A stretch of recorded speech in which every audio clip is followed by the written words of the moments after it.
I know I don't do a lot of videos, but this is just one I couldn't resist on doing. These are the Candlelight highlighters. I'll have an annotation in the box with more details on them. And I just want to give a quick overview of what I thought of the installation and the entire process with installing these lights. As you can tell, they're on a brush guard on my Nissan Pathfinder. This is a 98. Love this car. It's really great. Anyway, if you guys are thinking about installing these lights, I would highly recommend putting them on like a roof rack or somewhere where they are nowhere near the bumper of your car. However, the reason I mounted mine on the brush guard, besides having an easy place to mount, they're also a really good spot for fog lights, which is what the purpose of these lights are for, is to help me see when it's really foggy or really hard raining out, not necessarily going off-roading too much. So I just wanted to give a quick overview of how I wired these into my car. I found that there wasn't a lot of help for videos out there on how to wire, and not being mechanically inclined, it was quite an adventure for me to do this. But anyway, this is just how I did it. You can see the lights right there, how they have their silver connectors that goes into the base of the lamp on both of them. I simply fed it through the grill guard of my car into the back, and you can see the wires easily. I grounded it straight onto these bolts. It was kind of simple. This entire process was a lot easier than it sounded. The instructions that Casey gives you are really good, even though they're kind of simple. This is a lot simpler of a project than it really seems. Again, I'm not mechanically inclined at all, and yet I was able to do this, and yes, the lights do work. So as you can see, I fed them completely under the locking mechanism for the trunk, or for the hood. And by the way, the light that you can see with now is an LD20 Phoenix. I just got it, and checking it out, and so far I love it. I fed the wire into the driver's side of the cab, and as you can see, I fed it under as much as I could. I know a lot of people like to have their wires easily accessible, but I find that it rattles a lot less if you keep it under as much things as possible.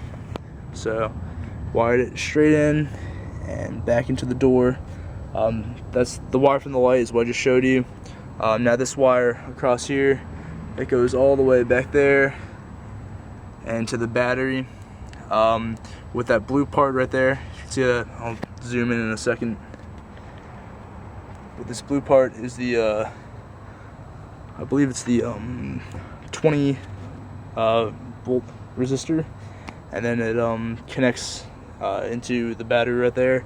As you can tell, it's just loosely laid on there, but it's not coming off. I kind of want to do this entire project without being too invasive on the car, and I think I accomplished that. I could easily take this entire system out, and the car would never know. So I did no drilling of any kind. Let me just show you this right here. Where it enters the cab, it just feeds right under the molding, I guess, or the rubber part of the car. Let me open it up.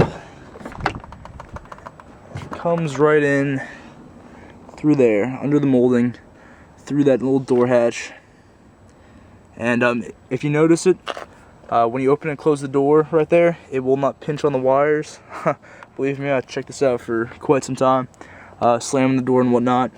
I've yet to find a proper place to mount the switch, so as of now I have it laying right there.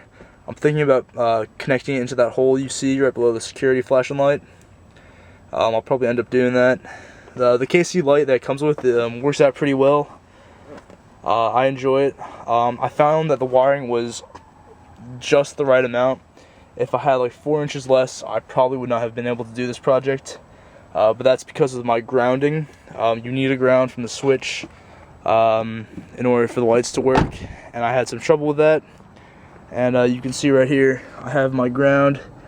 It was very hard for me to find a spot to ground this, and I've had trouble with this, but I was able to finally get the screw in, and it grounds pretty well.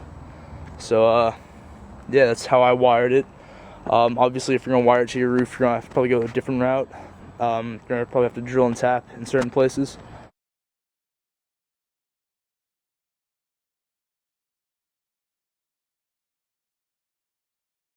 Alright, so as you all can see, this is my normal driving lights.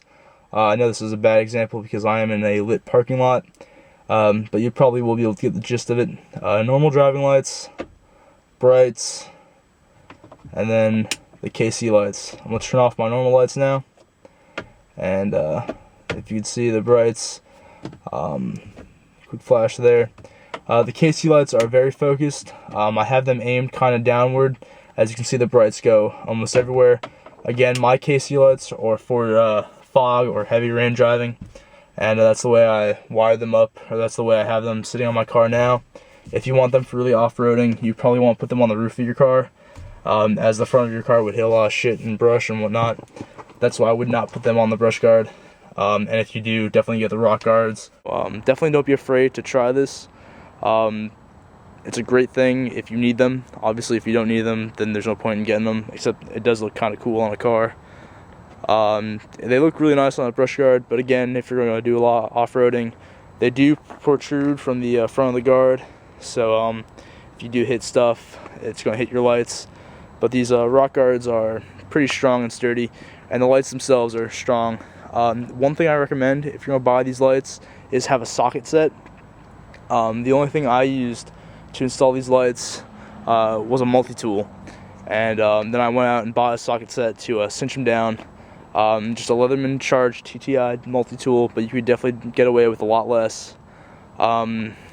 Yes, you do need to strip some wires in some cases, but that's not a big deal at all. It really isn't hard.